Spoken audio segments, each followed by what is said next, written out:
Dimanche, lors du séminaire gouvernemental qui a réuni le nouveau gouvernement Fillon sur le futur emprunt national, Frédéric Mitterrand a lancé en forme de boutade qu'il n'était pas le père de l'enfant que vous attendez. Alors, au-delà de cette boutade, est-ce que vous pensez que votre maternité a freiné votre changement de ministère? D'abord, moi, j'ai pas fini mon travail à l'économie numérique. Donc, je suis absolument ravie de poursuivre à l'économie numérique.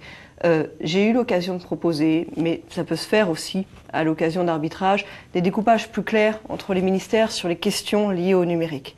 Parce que c'est vrai que le numérique est un peu partout, voilà. Et c'est pas toujours très simple en termes de répartition. Ce qui m'embête plus, c'est que pour que quelqu'un ait eu l'idée d'inventer quelque chose de pareil, c'est que ça veut dire qu'il y a des gens qui ont pu le penser. Et là, quand même, la lutte pour le droit des femmes est longue encore. Beaucoup se demandent pourquoi vous n'êtes pas intervenu en ce qui concerne la loi Hadopi, création et Internet. Parce que la loi Hadopi a été écrite avant que je sois nommée au numérique et il a été arbitré et décidé qu'elle serait entièrement portée par le ministère de la Culture.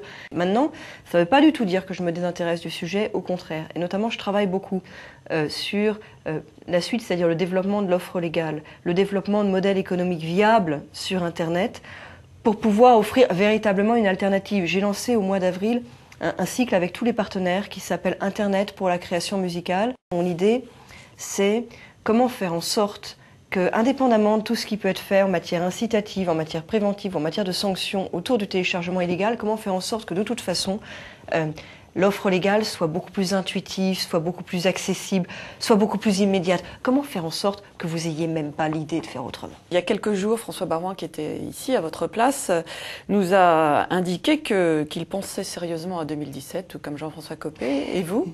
C'est contagieux. Voilà, justement. Donc, et vous? Il n'y aura pas de femmes à droite en 2017? Je vous dis franchement, mon point de vue, c'est une maladie qui doit être portée par le chromosome Y, de se projeter aussi loin avec des plans de carrière pareils. Je pense que c'est plutôt un truc d'homme, vraiment.